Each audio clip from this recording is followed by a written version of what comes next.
Remember, we're trying to be missionaries, so we need to ask the same question. What do the people in our city think of when they think of community? What is their worldview, their paradigm that they're thinking through when you just ask, hey, what do you think of community? So let's ask those same 4 questions. First and foremost, where do you think they think community happens?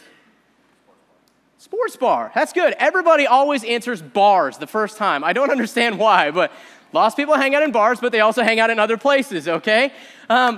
No, so let's not think about just maybe the average social drinker, but what about moms? Like, where do moms spend time? They're in parks with their little kids trying to get them something to do so they can have a conversation for 5 minutes. You know, where do young professionals in your city hang out? They're probably going to a happy hour after work, and they're going to concerts on the weekends, right? They're going to places that are in the culture. They're going to these places. Where do 50-year-olds hang out?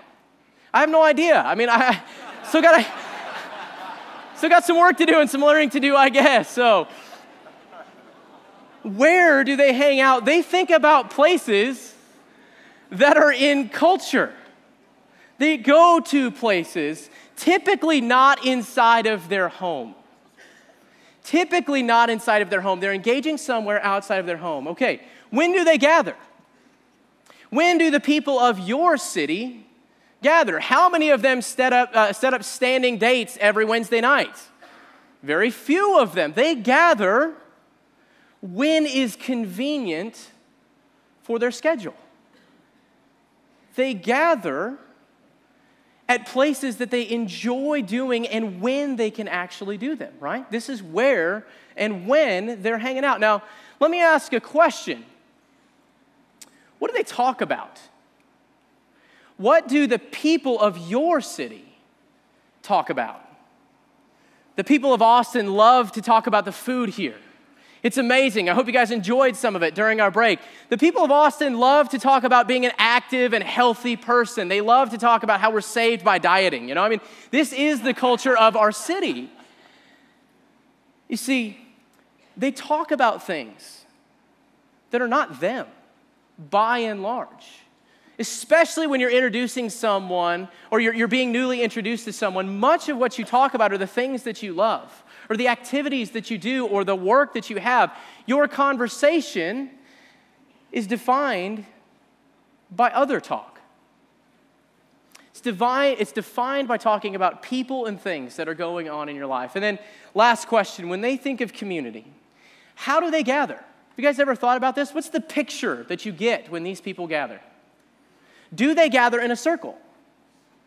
No. I mean, if you're at a concert, you're like crushed up, you know, side to side with one another. But by and large, what you're doing is walking alongside of one another for a common activity, okay? So these are the 2 paradigms. You've got community as we typically see it in church and community in your city. And we went ahead and drew it for you. So please excuse my handwriting. It should come up on the board. And if it's not, okay, it looks like it's broken. So picture it in your minds then, all right? There we go. It's up. There we go. So we've got Christian community and non-Christian community. I want to ask you a question.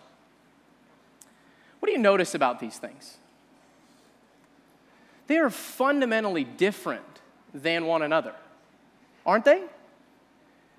You see, I think in many ways we try and invite people in our cities into forms and things that we do that are totally inconsistent with the lives that they lead.